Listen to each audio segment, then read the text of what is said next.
Kvôli čomu voláte? Kvôli vašej registrácii o obchodovaní na finančnom trhu. Mám vašu registráciu na webovej stránky Media Luminary.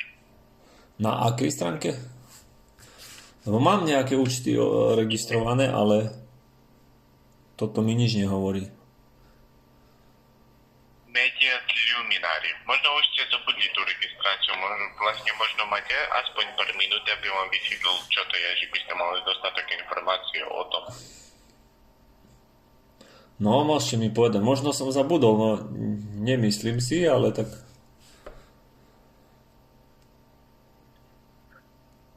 Dobre, vlastne to, čo vám ponúkam, to je obchodovanie na finančnom trhu. Vlastne viete, čo to je finančný trh?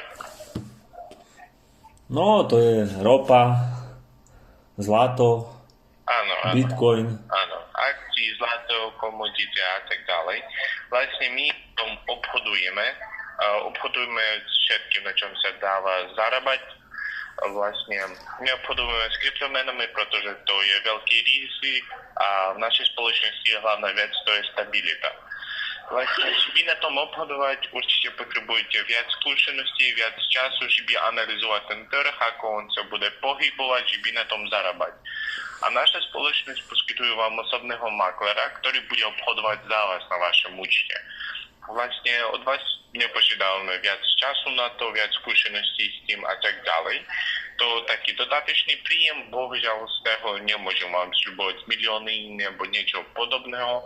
Vlastne trošku dodatočného príjemu, prečo ja vám to ponúkam, pretože budete mať výhodu aj vy, aj naša spoločnosť. Kvôli tomu, že naša spoločnosť bude mať 10% z vašich úspešných ziskov. To znamená, že do príkladu zarobáte 100 eur, naša spoločnosť bude mať 10 eur. Pochopili ste to? No, zoberiete províziu za obchod. A čo, keď bude môj obchodný účet v mínuse? Vlastne to nie je možné, pretože dávame vám záruku, že keď utratíte prostriedky z dôvodu chyby našeho maklera nebo z dôvodu chyby automatických systémy, naša spoločnosť musí vám vrátiť všetky vaše prostriedky. Vlastne... Tak to je skvelé. V podstate nemám čo stratiť. Určite, vlastne naši makléri nebudú riskovať vašimi prostriedkami, keď sú veľký rizik na tom utratiť vaše prostriedky. No dobre, tak idem do toho. Vlastne. Vložím 10 000 eur, keď nemám čo stratiť. 10 000 eur. Ja by vám radil vložiť dajte 250 eur, či by vyskúšať to, pretože naša spoločnosť Koľko eur? Vám dáva 250 000? Toľko nemám. Nie, 250 eur. Nie 1000. No ale tak z 250 eur mi koľko urobíte mesačne? 10%? Vlastne približne. To je 25 eur. 100 eur mesečne. Ja vám radím to vyskúšať s takou trošku neveľkou částkou, že by len vyskúšať to. Pretože naša spoločnosť vám dáva bonus od našej spoločnosti. To sú 50% od vyššie vašho vkladu. Vlastne no tak potom ešte lepšie, nie mi dať väčší vklad. Keď mi dáte ešte bonus za vklad. Vlastne nie. Maximálny bonus, ktorom naša spoločnosť môže vám dať, to 500 eur. To znamená, že vy máte ten bonus 500 eur, musíte urobiť vklad 1000 eur. No. A tak vložíte 250 eur, naša spoločnosť vám dáva 50%, to znamená, že môžete si dať skúšobnú dobu, to týždeň nebo dva. Ale ja mám teraz voľné peniaze. 250 eur mi nerieši nič, lebo čo, 25 eur ja si viem zarobiť úplne inač. Ale keď už vložím 10 000 eur, tak je to už niečo iné, nie? Určite, to je iné. Teda chcete vložiť 10 000 eur, áno? No. Mám voľných 10 000 eur a buď ich mám v USDC, alebo priamo v eurách to mám. Samozrejme, najlepšie by bolo cash, keby sa dalo vložiť hotovosť, ale to sa asi nedá. Vlastne teda by spýtam sa teraz u finančného oddelenia, ak bude lepšie, keď máte to USD, tam môžem to cez kryptopeňaženku, to nevadí vlastne. A vy obchodujete tiež? Ja mám len akcie nakúpené. Pochopil som. Mám, Dobre, mám obchodný účet na Patria.cz a tam si nakupujem akcie a predávam. Dobre, a môžeme ešte spýtať, koľko vám je rokov? 47. A je to... 40, máte taký mladý hlas, A je to... maximálne 24. Je to dôležité? Vlastne chcem to, že by vytvoriť pre vás investičné portfólio, takže ešte dve otázky, keď to pre vás nevadí. Doplňujúce otázky? Áno. No. Vlastne, môžem sa spýtať, akú banku používate a či používate WhatsApp za tento telefónne číslo? No jasné, samozrejme. WhatsApp použijem a mám Tatra banku. Tatra banka, výborne. Spolupráca s tejto bankou znamená, že by vybrať vaše prostriedky, váš zisk z obchodného účtu, nepotrebujete zadávať žiadne osobné údaje, také že jak CVVčko a tak ďalej. No, ale z tých ziskových obchodov, keď ja mám zisk nejaký, treba platiť daň, nie? Bo ja keď si pošlem 5000 eur na účet, no tak to treba zdaniť, nie?